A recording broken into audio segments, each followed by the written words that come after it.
A pleasant day to everyone. I'm Venus Redrentino, and today I'll talk about the learning resources and instructional as well as the special education program. First, let's jump to the learning resources. Learning resources are devices or materials that assist an instructor in the learning and teaching process. It aids, supports the curriculum, supplement, or reinforce students' learning. These are materials used to facilitate and carry out the instruction for comprehension of ideas in the learners and ensure long-term retention of ideas and topics taught to them. So basically, instructional materials represents the rich diversity of our nation. The way we teach the students inside the classroom reflects our cultural backgrounds, and the way we give instruction or materials to the students is based through their maturity levels and abilities. For example, in the Philippines, we have three different levels of educational system.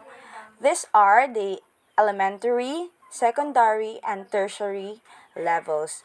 And these levels offers different intensity of instruction, whether it is easy, average, or difficult. And that is why instructional materials are given based on the maturity levels and abilities of students. Instructional materials constitute to all materials, whether print, non-print, digital, or any combination thereof.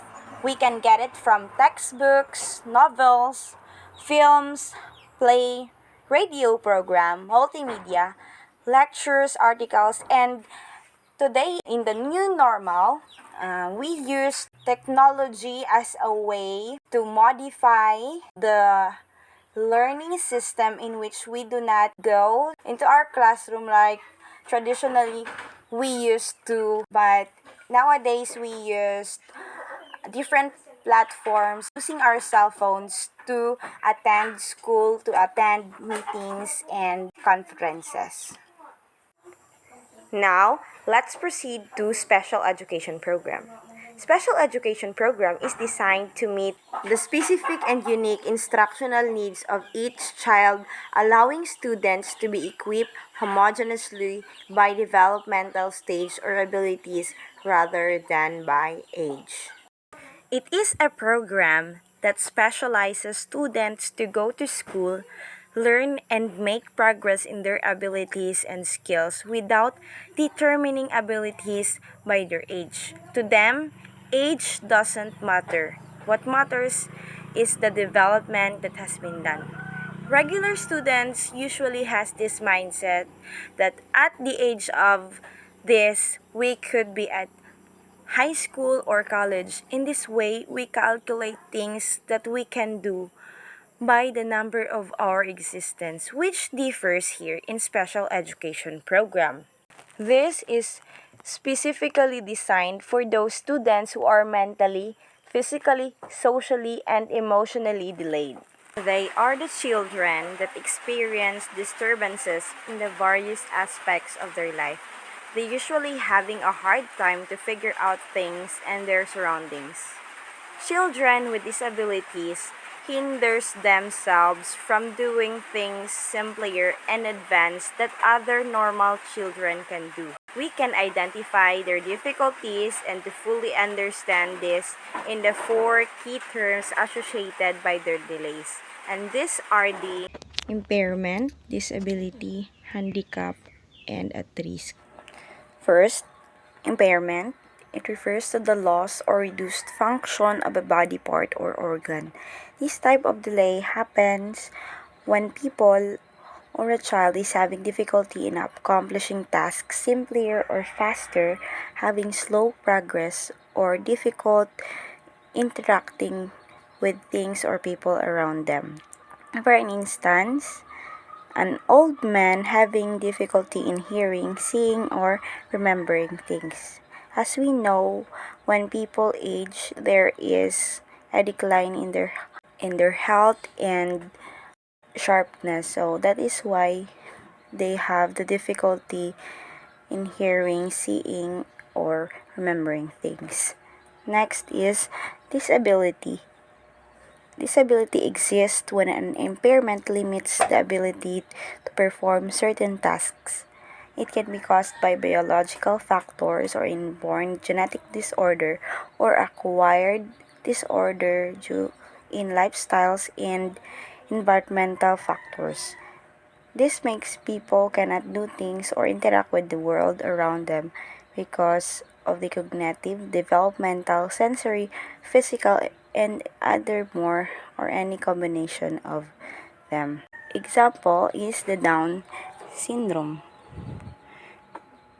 Down syndrome is a genetic disorder associated with physical growth delays, characteristic facial features, and mild to moderate developmental and intellectual disability. It is caused by the presence of full or partial extra copy of chromosomes.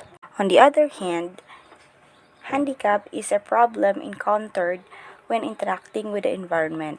It is a condition that hinders a person to excel or maintains a normal life just like other regular people.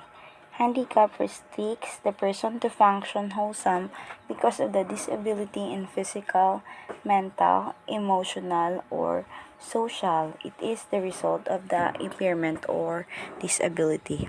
We can situate it in a situation wherein a child experienced crushed with his family and he was severely injured among them.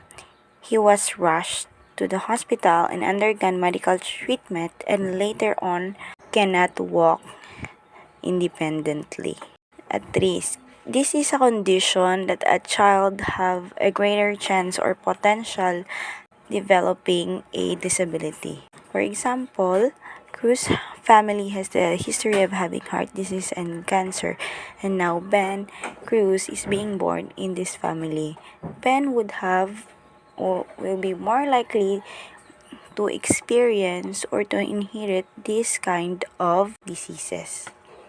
At this juncture, let us first determine the objectives of special education before we go to the broad aspect of this program. And I have here four objectives of special education program.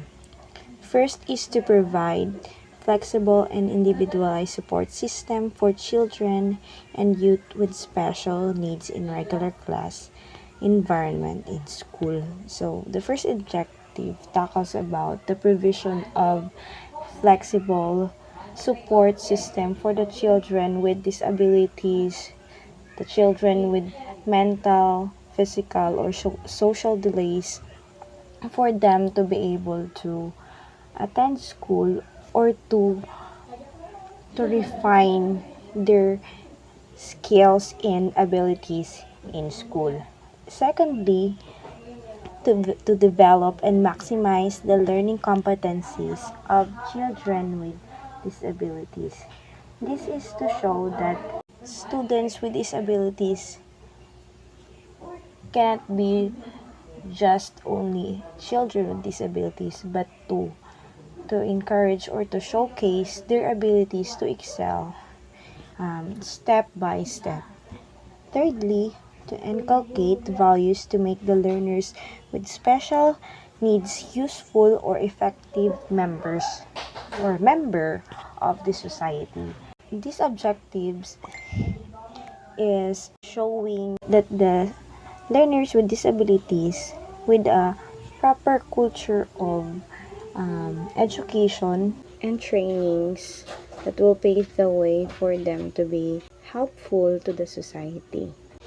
Lastly, to help students make satisfactory social and emotional adjustment to problem imposed by their disabilities. So the last objectives here is to give satisfaction or to turn their disabilities into their motivation to strive and to give their best in terms of education so that they can conform or relate to other normal children. Now let's proceed to the goals. Its goal is that special education shall be the integration of mainstreaming of learners with special needs into the regular school system and eventually in the community. So special education will shall be the integration or the integration of mainstreaming for the learners that they can attend school and experience the different activities, the school events, or the school celebration for them to feel belong at the school or to be not left behind by other regular students and to enjoy their education at school. And later on will be the integration for them to also belong or to feel belong in the community. Secondly, the provision of appropriate educational services within the mainstream of basic education. So, this program will implement or provide different educational services that will boost or encourage self-confidence and self-expression of the children with disabilities. And lastly, to implement lifelong curriculum to include early interaction, past education, basic education, and transition programs preparation for college. So special education will implement a lifelong process of education for the students with learning or students with disabilities for them um, to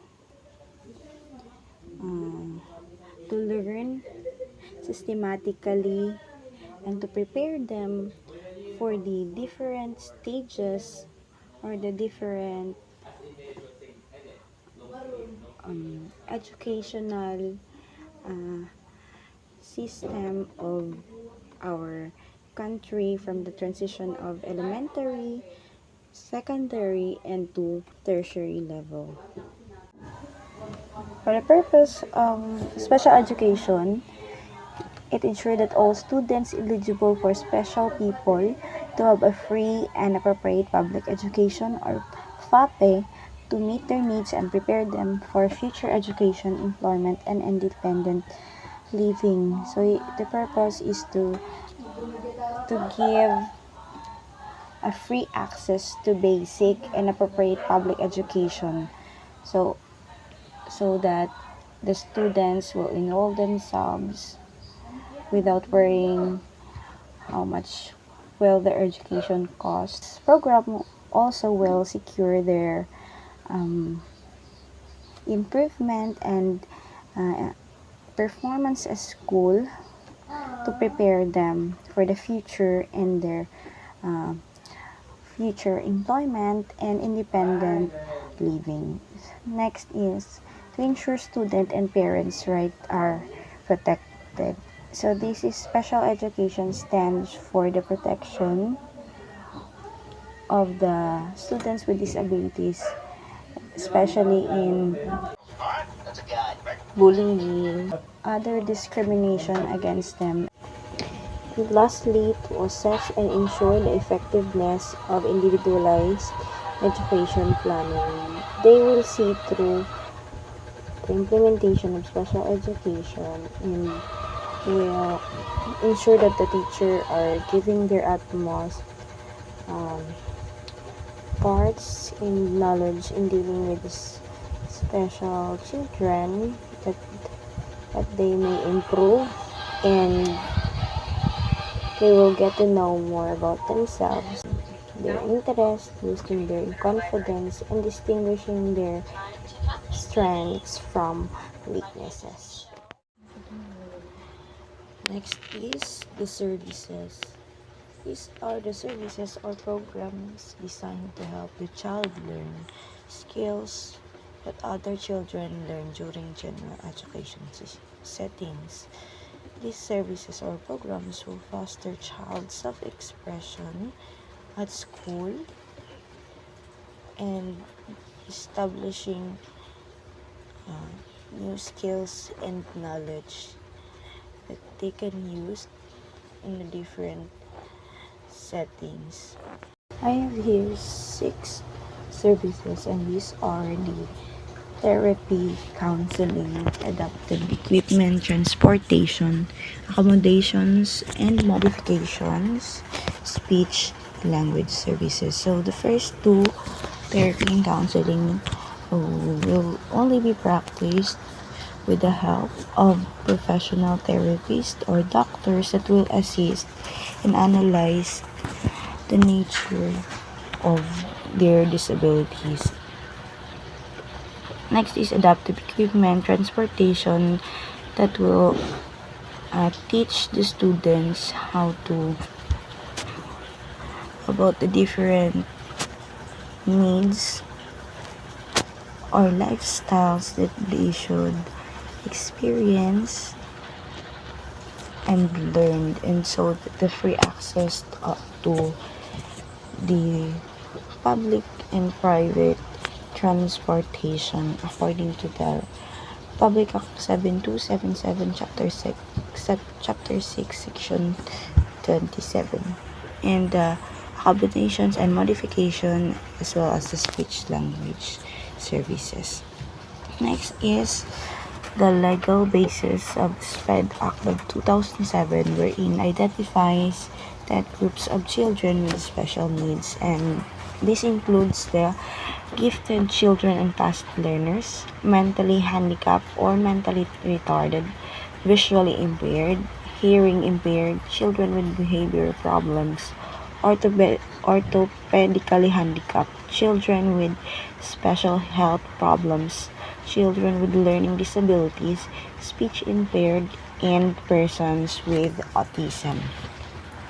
Now let's move on to the Republic Act 7277, which is the rehabilitation, self-development, and self-reliance of disabled person and their integration. This act highlights the rights, privileges, protection, health programs and services, and many more. This act enables them to feel highly appreciated, loved, and prioritized by the government and the people around them. We also have other legal bases, which are the Commonwealth Act 3203, the act that gives protection and nurture of disabled people in the community, that was approved in 1935. We also have RA 3562 of 1963 that promotes the education for the blind children. RA 5250 of 1968, an act that is establishing a 10-year training program for teachers of special and exceptional children in the Philippines and authorizing the appropriation of funds thereof. Now, let's take a look back on the timeline of special education in the Philippines. So the special education started in 1902 when the America Region General Superintendent of Education, Mr. Fred Atkinson, found a census of deaf and blind school-aged children in Manila and reported it to the Secretary of Public Instructions. And in 1907, the special education program formally started when Mr. David Barros, Director of Public Education, worked for the establishment of Insular School for the Deaf and the Blind in Manila. Miss Delight Rice, an American educator, was the first administrator and teacher of the special school. The School for the Deaf at the present is located at Harrison Street, Pasay City. The Philippine National School for the Blind is at the Polo Road. In 1926, the Philippine Association for the Deaf, or the POD, composed mostly of hearing-impaired members and special education, was founded. In 1927, the Welfare Children's Village in Mandaluyong, Rizal was established by the government. Maria Villa Francisco was appointed as the first Filipino principal of the School for the Deaf and Blind in 1936. And 9 years later, the National Orthopedic Hospital opened its School for Crippled Children, or the NOHSCC, for young patients who had to be hospitalized for long periods of times. In 1949, the inauguration of the Quezon City Science High School for Gifted Students for the Philippines Foundation for the Rehabilitation of the Disabled, or the PFRD, was organized. Later on, the Philippine Association for the Deaf opened a school for children with hearing impairment. In 1953, Elsie Catches Village, or EGV, was established in Alabang, Muntinlupa, Rizal, to take care of abandoned and orphaned children and youth with physical and mental handicaps. A year later, the first week of August was declared as Sight Saving Week. And in 1955, the private sector supported the government program for disabled Filipinos, like Cerebral Palsy Project Incorporated, was organized by the members of Lodge Numbers 761 of the Benevolent and Protective Order. In 1964, the Quezon City Schools Division followed suit with the establishment of the Quezon City Science High School for the Gifted Students. In 1965, they marked the start of the training program for schools administrators on the organization, administration, and supervision of the special education classes. In 1967, the BPS organized the National Committee on Special Education General Letter number 213, regulating the size of special classes for the maximum effectiveness on issue. In 1968, the teacher training program for the teachers of exceptional children was held at the Philippine Normal College for the next 10 years. The first Asian Conference on Work for the Blind was held in Manila. In 1969, classes for socially maladjusted children was organized at the Manila Youth Reception Center. In 1970, the training of teachers for children with disabilities or with behavioral problems started at the University of the Philippines. The School for the Deaf and the Blind, established in 1907, was reorganized into two separate residential schools. In 1971, the DEC issued Memorandum in Duties of the Special Education. In 1973, the Juvenile and Domestic Relations Court of Manila established the Tahanan's Special School for Socially Maladjusted Children and Youth. In 1974, the first National Conference on the Rehabilitation of the Disabled was held at the Social Security Building in Quezon City. A year later, when the DEC reorganized into the Ministry of Education Culture, or the MEC, the Special Subjects and Services Division was abolished. Also, the next year, the proclamation of the 1605 declared 1977 to 1987 as a decade of the Filipino child. The first Camp Pag-ibig, a day camp for the handicapped children, was held on Valentine's Day in Balara, Quezon City. 1977, the MEC issued Department Order Number 10 that designated regional and division supervisors of special education programs. In 1979, the Bureau of Elementary Education Special Education Unit conducted a 2-year nationwide survey of unidentified exceptional children who were in school. In 1980, the School for Crippled Children at Southern Island Hospital in Cebu City was organized. The United Nations Assembly proclaimed the observance of the International Year of Disabled Person. In 1982, 3 special schools were opened: the Cebu State College Special High School for the Deaf, Seaton Special Education Center in the division of Negros Occidental, and the St. John Maria Vianney Special Education Learning Center in Quezon City. And in 1983, the Batas Pambansa 344 enacted the Accessibility Law Batak Special Education Center in the division of Ilocos Norte was organized. In 1984, two special education programs were inaugurated: the Labangon Special Education Center Division of Cebu City and the Northern Luzon Association Heinz Wilkes School for the Blind at Baguio City. In 1990, the establishment of the Philippine Institute for the Deaf, or the PID, an oral school for children with hearing impairment. And 2 years later, the summer training for teachers of the visually impaired started at the Philippine Normal University. In 1993, a DEC issued Order Number 14 that directed regional offices to organize the Regional Service Special Education Council, or the RESC. After 3 years, the third week of January was declared as Autism Consciousness Week. The first National Congress on Special Impairment was held in Quezon City. And in the year of 1988, the DEC Order Number 5 reclassification of regular teacher and principal items to special education teacher and special schools principal item was issued.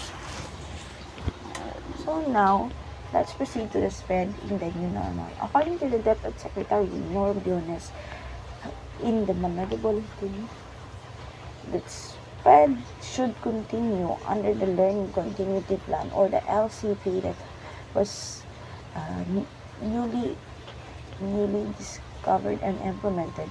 This is to ensure that there will be no academic freeze despite of COVID-19, and will implement different learning delivery modalities, or the LDM, such as module, radio-based, television-based, and other more for both regular and special learners.